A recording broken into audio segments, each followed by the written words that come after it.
Mana awak kena stroke, tapi nampak okey je.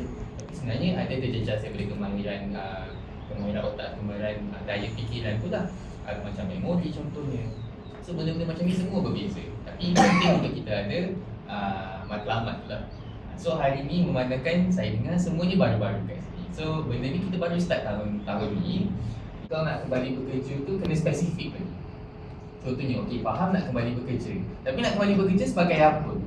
Sebagai apa tu kita kena tengok berdasarkan kemampuan kita sekarang ataupun mungkin lepas discharge nanti. So kena lebih spesifik. Contohnya kalau saya kerja sebagai seorang chef sebelum ni. Ada apa-apa perubahan fizikal melibatkan kelemahan anggota lah. So nak berjalan tu, adakah saya boleh berdiri atau tidak dulu? Kalau dah boleh berdiri, ada berapa langkah saya boleh ambil? So itulah cara kita ukur macam mana kita nak sampai ke matlamat begitu. Kalau dalam katakan kecederaan tulang belakang, dia ada tahap-tahap keterukan dia. Dia ada dengan kita.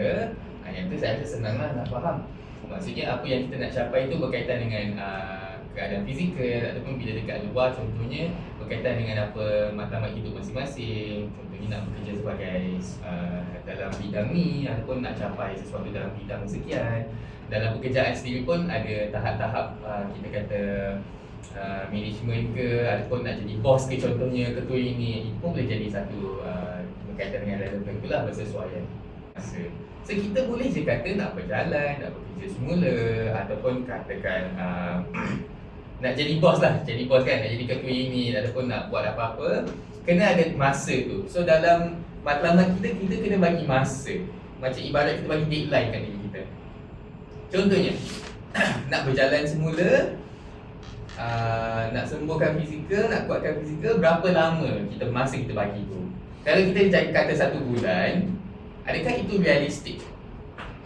Contohnya saya tanya Puan Siti Asniatul. Puan Siti Asniatul kalau katakan berjalan dah okey kan? So nak kembali bekerja kan? Kalau kembali bekerja, so masuk rehab ni, berapa lama masa yang Puan Asniatul setkan? Bulan lah. Encik Osman rasa sebulan tu okey ke tidak? Adakah ia sesuatu realistik? Bukan kepada diri sendiri. Encik Osman rasa macam mana? Cukup. Cukup lah. So kalau Encik Azhar, kita tanya macam mana kalau kembali bekerja. Ada juga kan tadi target nak kembali bekerja. Encik Azhar rasa macam mana?